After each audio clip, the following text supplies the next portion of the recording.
Hörmüz boğazının da daha bir ay bağlanması neftin qiymətinin dəyişməsinə səbəb ola bilər. Hətta proqnozlar daha fərqli yöndədir deyilir. Əvvəlcə xatırlayırsınızsa bu hadisələr yaşanarkən Brent markalı xam neftin qiymətinin maksimum 130 dollara çatacağı güman edilirdi. İndi biraz da proqnozlar dəyişilib, 150 dollara çatma ehtimallarından danışılır. Biz elə bu istiqamətdə də ekspert rəyinə müraciət edəcəyik. Rəqsanə İbrahimzadə bizə bu yöndə məlumatların təhlilini çatdıracaq. Rəqsanə, buyur, söz səndədir. Bəli, Çinarə, yaxın şərqdə hazırda davam edən gərginlik birbaşa iqtisadiyyata təsir göstərir və indiki məqamda elə aparılan araşdırmalar da göstərir ki, Hörmüz boğazının daha bir ay bağlanması xam neftin qiymətinin, yəni Brent markalı xam neftin qiymətinin 150 dollara çatmasına səbəb ola biləcək və eyni zamanda elə son informasiyaya görə Azərbaycan neftinin qiymətində də artım müşahidə olunur. Elə ən son rəqəmlərə görə artıq 128 dolları keçib neftin bir barelinin qiyməti və bu baxımdan da, yəni iqtisadi baxımdan hazırda dinamikada dəyişiklik müşahidə olunur. Təbii ki, biz bilirik səbəb nədən ibarətdir. Yəni, yaxın şərqdə baş verənlər birbaşa iqtisadiyyata təsir göstərir. Amma daha əlavə hansı səbəblər var ki, onlar elə iqtisadiyyatın hansı qollarına təsir göstərəcək irəliləyən dövrdə də həmçinin neftin qiyməti ilə bağlı həm dünya bazarlarında, həm də Azərbaycan bazarlarında hansı vəziyyət mənzərə müşahidə ediləcək? Bununla bağlı detalları qonağım iqtisadçı Ruslan Atakişiyevdən əldə edəcəyik. Xoş gördük, Ruslan bəy. Sadaladığım suallara sizdən cavab eşitmək istəyirik. Azərbaycan və dünya bazarlarında hazırda neftin qiyməti ilə bağlı hansı mənzərə müşahidə edilir və irəlidə bizi hansı mənzərə gözləyir?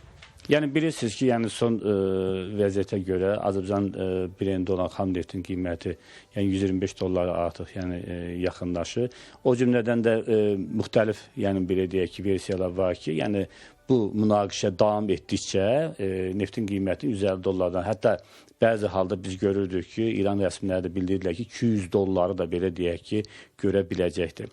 Ümumiyyətlə bu regionda baş verən proseslər yəni çox dinamikdir. Yəni təkcə burada Hörmüz boğazının bağlı olmağından biz kifayətlənməməli qeyd edə bilərik ki, hadisələrin gedişatında, yəni Yəmən tərəfindən Bab-el-Məndəd boğazı ki var, yəni sırf Qırmızı dənizə keçid ki var. Orada böyük bir daşımalar həyata keçirilib, beynəlxalq daşımalar və münaqişə daha da kəskinləşdiyi halda onların da belə deyək bağlanma ehtimalı var. Bununla yanaşı olaraq da ən belə deyək ki, acı olan belə senarilərdən biri də ondan ibarətdir ki, əgər qarşı durma daha da kəskinləşərsə, deyək ki, ABŞ-İsrail yəni güddüyü, yəni İranın neft obyektlərinə, ondan sonra emal zavodlarına yəni hücumları davam edəsə, daha maştablı olarsa, bunun nəticəsində yəni İran da cavab olaraq yəni Körfəz ölkələrində iri neft zavodlarına və belə deyək obyektlərinə ümumiyyətlə zərbələr endirə bilər ki və genişləndirə bilər ki, bu da nəticədə Hörmüz boğazı açılsa belə gələcəkdə uzun müddətli şəkildə həmin belə deyək ki, obyektlərin istehsalının dayandığına görə bu proseslər kəskinləşə bilər. Və qeyd edə bilərik ki, bu hal-hazırki vəziyyət təkcə neft sektoruna yox, digər sektorlarda artıq kəskin şəkildə təsir göstərir və biz hətta məsəl üçün belə deyək ki, görürük uzaq şərqdə və digər ölkələrdə, elə bizim Azərbaycan özündə də belə deyək ki, bir sıra məhsullarda artıq bahalaşma baş verir. Çünki belə deyək ki, Bəndər-Abbas, yəni limanı ki var, həmən liman vasitəsilə yəni cənub-şimal dəhlizi fəaliyyət göstərir və bu nəticədə də belə deyək ki, onun da təsirini artıq region ölkələri hiss etməkdədir. Ruslan bəy, neftin qiymətindən əlavə daha hansı sahələrə təsiri göstərəcək? Bu məqam qısa da bu suala cavab eşitək.